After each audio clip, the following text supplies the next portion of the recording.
এটা বলেন তো একটু খুলে দেখি। মানে ভাই বলি কি, এই ফোনটা তো আমার বন্ধুর, ঠিক আছে? আমার বন্ধু এই পিনকোড জানে, আমি তো জানি না। ও আচ্ছা, আমার কাছে তো গড়বড় মনে হচ্ছে। আমি একটা কাজ করি, আমি পুলিশের কাছে ফোন দিই। হ্যাঁ, পুলিশই তো আসল মালিক বের করবে, আমি তো আপনার কাছে দিব না। হ্যাঁ,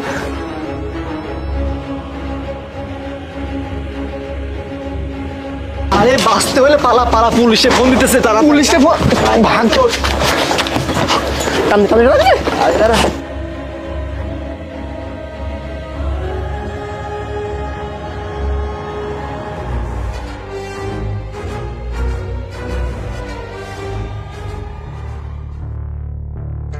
কি ব্যাপার স্যার, আপনি এখানে?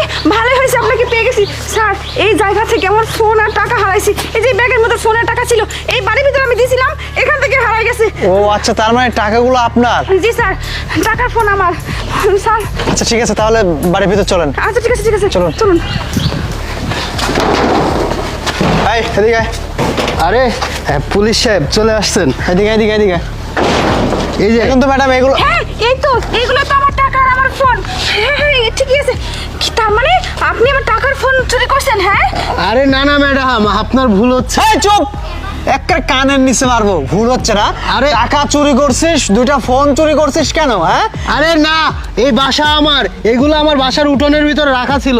আমি আরো আপনাকে কল দিলাম যে অন্য একটা ছেলে সেগুলো চাইতেছিল, এগুলো আমি জানি না তো। না না স্যার, এখানে দুটো ছেলে ছিল, ওরা বলছিল যে এই বাড়িটা ওদের। তার মানে স্যার ওরা একই লোক, এরা চোরাই দলের সদস্য। আমার ফোন আর টাকা চুরি করছে। না না স্যার, বিশ্বাস করেন স্যার, আসলে এই বাসা আমার, আমি জানিও না এগুলো ওনার। এই চুপ, অনেক হয়েছে।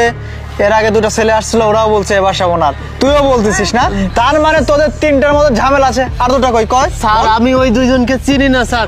একটা ছেলে আমার কাছে এসে বলছিল এই মোবাইল নাকি তার, টাকা তার। স্যার আমি দেই না, আপনাকে কল দিছি, আর আপনি কি না এখন আমাকে এই, বলতেছেন? অনেক হয়েছে। না না স্যার, মিথ্যে কথা থানায় বলছেন। নিয়ে ডান্ডা দিলে না সব বের হবে, কাকে চিনিস কাকে চিনিস না। চল হ্যাঁ স্যার, চল আয়। স্যার